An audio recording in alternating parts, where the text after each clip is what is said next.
ఆ రోజు యాకోబు పేద స్థితిలోనే ఐగుప్తు దేశానికి వెళ్ళినప్పుడు అక్కడ ఎవరున్నారో తెలుసా అండి? ఆ దేశాన్నే పోషించేటటువంటి ప్రధానమంత్రి ఉన్నాడు. ఆ ప్రధానమంత్రి ఎవరో తెలుసా? యాకోబు యొక్క ఆశీర్వాదాన్ని పంచుకుని పుట్టినవాడు. కాబట్టి యాకోబు ఫరోను దీవించాడు. ఫరో గర్వించడానికి అవకాశం లేదు. ఏమిటయ్యా నువ్వు నన్ను దీవిస్తున్నావు? కనీసం నీ జంతువులకు కూడా అన్నం పెట్టుకోవడానికి స్తోమత లేని వాడివి, నువ్వేమిటి నన్ను దీవించేది అని ఫరో అనలేకపోయాడు. కారణం ఏమిటంటే ఫరో భోంచేస్తున్న, ఫరో ప్రజలు భోంచేస్తున్న యాకోబు కన్న బిడ్డ యొక్క భిక్ష అనే విషయాన్ని తను అర్థం చేసుకుని గమ్ముగా ఆ ఆశీర్వాదాన్ని స్వీకరించాడు. సహోదరి సహోదరులో, కానీ పెంచి పెద్ద చేసిన, ప్రేమించి పోషించిన తండ్రి వృద్ధాప్యానికి వచ్చినప్పుడు కుమారుడైనటువంటి యోసేపు ఏం చేశాడో తెలుసా? మంచి ప్రదేశంలో, మంచి ప్రాంతంలో, మంచి పదార్థముతో తన తండ్రిని పోషించాడు. ఎంతకాలం? 17 సంవత్సరాలు. 147వ సంవత్సరమున యాకోబు కన్ను మూశాడు. 17 సంవత్సరాలు యాకోబు యోసేపును ప్రేమించాడు, పోషించాడు. ఎగ్జాక్ట్గా యోసేపు తన తండ్రి అయినటువంటి యాకోబును 17 సంవత్సరాలు ప్రేమించాడు, పోషించాడు. ఏ లోటు లేకుండా చూసుకున్నాడు. తమ్ముళ్ళు, చెల్లెళ్ళో, ఈరోజు తీర్మానం తీసుకోండి. 600 అయినా 106 అయినా అమ్మను నాన్నను ప్రేమిస్తాం, పోషిస్తాం అనే తీర్మానం తీసుకోండి. అమ్మ కోడల్లో, ఒకవేళ ఈరోజు నువ్వు కోడలుగా ఉన్నట్లయితే అత్తను మామను బాగా చూసుకో. ఎందుకు నువ్వు బాగా చూసుకోవాలో తెలుసా? అది నీ బాధ్యత. యోసేపు భార్య ఒప్పుకోకపోయినట్లయితే అది అంత సులభం కాదు యోసేపుకు తన తండ్రిని, తండ్రితో పాటు వచ్చిన వాళ్ళందరినీ పోషించడం. ఆ భార్య సహకరించింది కాబట్టే సాధ్యమైంది.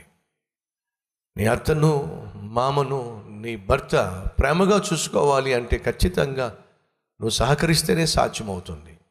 బైబిల్లో ఒక స్త్రీ ఉంది. ఆ స్త్రీ పేరున ఒక పుస్తకమే రాయబడింది, ఒక గ్రంథమే రాయబడింది. ఎవరో చెప్పండి? రూతు. ప్రత్యేకత ఏమిటో చెప్పండి. బైబిల్ గ్రంథంలో రూతు గ్రంథాన్ని మనం చూస్తాం. రూతు యొక్క ప్రత్యేకత ఏమిటి చెప్పండి? ఏమిటో? భర్తను పోగొట్టుకుంది. అత్త అంటుంది, అమ్మ యవ్వన ప్రాయంలో భర్తను పోగొట్టుకున్నావు, నీ జీవితం మోడు బారిపోవడానికి వీల్లేదు, మరొకరిని పెళ్లి చేసుకుని చక్కగా ఫలించు తల్లి అని అత్త అంటే రూతు ఏముందో తెలుసా? లేదత్త, నా భర్త చనిపోయినంత మాత్రాన నీతో ఉన్న బంధము తెగిపోదు. నీ దేవుడే నా దేవుడు, నీ ప్రజలే నా ప్రజలు, నీ ప్రాంతమే నా ప్రాంతం. నువ్వు చనిపోయిన చోటే నేను కూడా చనిపోతాను. నీతో రావద్దు అని నువ్వు అనవద్దు, నీతోనే ఉంటాను. ఉత్తమమైన చెప్పండి కోడలు. ఏమైందో తెలుసా? ఉత్తమమైనటువంటి కోడలుగా రూతు ఉన్నప్పుడు ఉత్తమమైనటువంటి ఒక ఆత్మీయుడు తన జీవితంలో అడుగుపెట్టాడు. అతని పేరు బోయజు. రూతు కలిసి ఒబేదు అనేటటువంటి ఒక కుమారునికి జన్మనిచ్చాడు. ఒబేదు యెషయి అనే కొడుకుకు జన్మనిచ్చాడు. యెషయి దావీదు అన్నటువంటి అద్భుతమైన ఆత్మీయునికి జన్మనిచ్చాడు. దావీదు వంశమందు ప్రభు అయిన యేసుక్రీస్తు జన్మించాడు. ఎంత అద్భుతం! అత్తను ప్రేమించినటువంటి కోడలను దేవుడు దీవించాడు. అత్తను ప్రేమించే కోడలను దేవుడు దీవిస్తాడు. ఆ దీవెన నాకు కావాలి అన్నవారు ఉంటే ఒకసారి మీ చేయి చూపిస్తారా?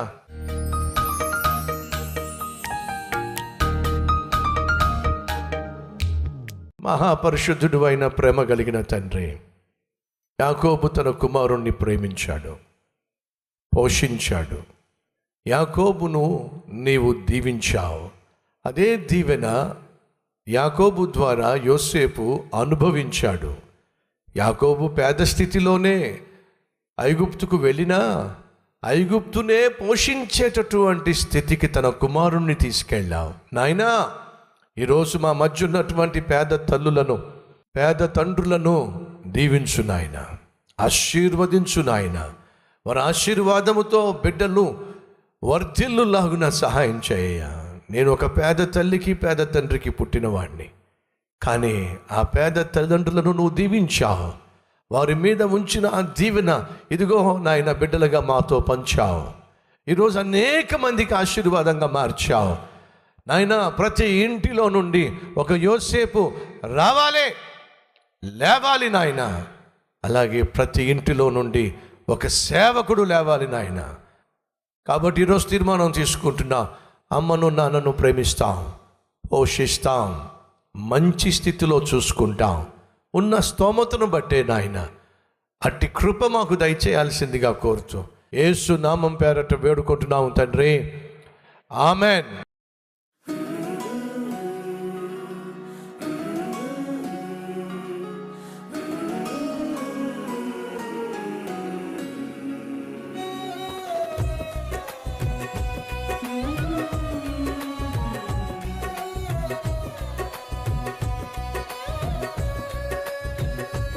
ఈ డైలీ డివోషన్ మీకు ఆశీర్వాదకరంగా ఉంటే 10 మందికి షేర్ చేయండి, లైక్ చేయండి, ఒక కామెంట్ పెట్టండి.